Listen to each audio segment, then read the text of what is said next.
Hürmetli vatandaşlık işimizi tamamlaştırımız. Bugün Çiğsağ 2019 yıl 4. ayının 22. günü. Haftiga Cuma. Geçirin. Haftiga Düşembe. Geçirin la vatandaş. Endiki mavzumunda. Məhbiyyətini oğurluğallığı üçün Texas ştatı Rockefeller Tədqiqat Mərkəzi 3 nəfər cüngoluqni bu mərkəzdən çıxarıb etdi. Mavzulu xəbər 4-cü ayının 20-ci günü Tayvan Mərkəzi Agentliği ilan qılındı. Xəbər bundaq başlar. Hazır Amerikada götürülgən dolqun biri ana şundaq bilim yurtlardan, tədqiqat yurtlardan cüngo alimlərini çıxarıb etiş. İkincisi, cüngodan Amerikaya kelib tədqiqatı bilan şug'ullanadigan kishilarga viza bermaslik. Chegaralarda tamoyilni viza bermaslik, boshqacha viza bermaslik mushkil amal. Buna cüngo javob qaytardi deb o'tganda so'zlagan edik. Chunki cüngo birinchi bo'lib Amerika Qo'shma Shtatlar hukumatining maslahatchisi Philippus Bari apandining Beijingni ziyorat qilishi viza qo'yib berdi. Hazır şunda hazır endikileyli bu mavzu mundaq başlar.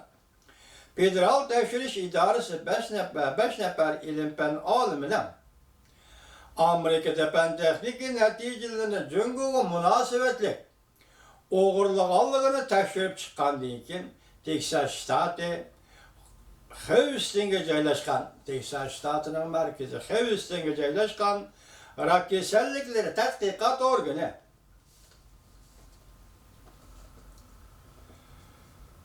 Rockefeller tadqiqot organi Texas Üniversitesi Anderson Rockefeller tadqiqot merkezi cüngoluq 3 nefer tadqiqot xodimini yoki olimni tadqiqot merkezidan chiqarib etdi. Amerika Birleşme Agentliği xabar qilib mundaq ko'rsatdi.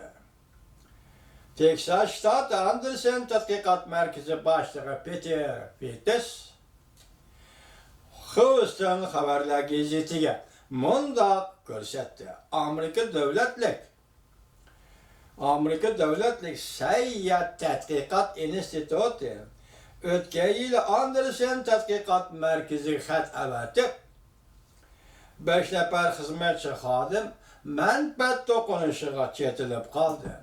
Chetdan kiradigan kirim foydasini doklad qilmadi. Shunlashqa ular 30 kun ichida bu masalaga javob qaytarish kerak deb ko'rsatdi. Qizi Pester mundaq ko'rsatdi. Tadqiqot o'rnining boshlig'i Pester mundaq ko'rsatdi. Biz ter to'kib topgan pulimizni biologiyalik va tibbiy tadqiqotga ishlatdik. Tadqiqiy harakat qo'llanish mas'uliyatimiz bor. Anderson tadqiqot markazi o'tgan yil Davlatlik Sayyor tadqiqot institutining 4 milliard 800 milyon dollar yordamiga erishgan. Bir yerde bir gapni anlab qoldim, lekin paketlik materiallarni ko'rmadim.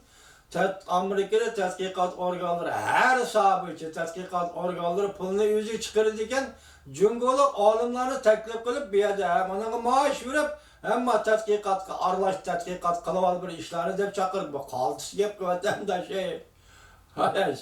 Qaltis gap bu. Hozir nima deydi? Voy tadqiqot institutiga 4 milyar 800 milyon dollar yardım bergandi. Anderson Rockefeller tadqiqot merkezi bu dialoga munosabatli ishki hujjatini Houston xabarlari gazetiga topshirdi, biroq bu rondalaqi markazdan chiqarib o'tgan 3 nafar kishining ismi eg'izga ilinmadi. Houston xabarlar gazeti nima dedi? Bu chiqarib etilgan, markazdan chiqarib etilgan 3 nafar kishining hammasi jungoluq. Anderson Rockefeller tadqiqot organining bosh qo'rg'uvchisi mundaq dedi. Yana bir kishi tekshirilyapti. Buning ishi jinoyat o'tkazganligi uchun qo'g'lab chiqarish buyrug'i tushirilgan bir kişi var mı yok? Bu da malum emas. Federasyonel Tekşiriş İdaresi Hristiyan bayanatçısı Kristen Garza büge bundak ko'rsatdi. Tekshirilayotgan har qanday ishni yoki dalillamaymiz yoki inkor qilmaymiz. Tekshirilayotgan har qanday ishni yoki dalillamaymiz yoki inkor qilmaymiz.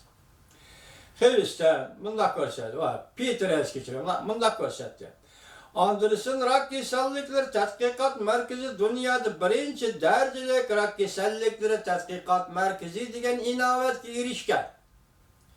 Va bu tadqiqot markazi shundoq nishonda tikilgan edi. Bu olimlarni tadqiqot markazidan chiqarib o'tgan fursat dalil Washington doiralari jungoliqni o'z ichiga olgan chet el hukumatlarining o'quvchilar va ziyoratchi o'quvchilardan avatib foydalanib patent huquqini o'g'irlash qilmishlari yuqori darajada ansirayotgan bir paytga to'g'ri keldi. Washington ansirayotgan bir paytga to'g'ri keldi. Federal tekshirish idorasi o'tgan yil yozda Hristiyan'da bir maydonda nutq so'zlagan vaqtida tibbiy tadqiqot ve ilmi tədqiqat organlarını bundaq agahlandırğan. Təhdiddən aldığını elişqə agahlandırğan. Həm də bulunmuş cəhətdə bu organlarda işləvətqan kişilərdən mi agahlandırğan? Çünki onlar ki, oğurluq qilish mümkün deyib agahlandırğan. Hər qandaq gumanlıq hərəkətlərinə bayqığanda dərhal federal tekshirish idorasiga xabar qilishni müracaat qilgan, chaqiriq qilgan. 2017 Federal Tekshirish idorasi bir parcha doklad e'lon qilib, dokladda mundaq deyilgan. Jungo aqli mulk huquqimizni o'g'irlab har yili Amerikaga 600 milliard dollar ziyon soldi. Qaldisa, esimda sizlarga mushliksiyani men bir so'z degan bir yana chiqdi. Har yili 600 milliard dollar. Ben şu vaxt yani sizlərə qoşub nemi degendim, hər ili 400 milyarddan artıq qızıl rəqamla qoşqanda Amerika Qoşmuş Ştatları hər ili Cungoğa bekadan bekağa verib etadigan pul 1 trilyon. Alə şəhərimiz.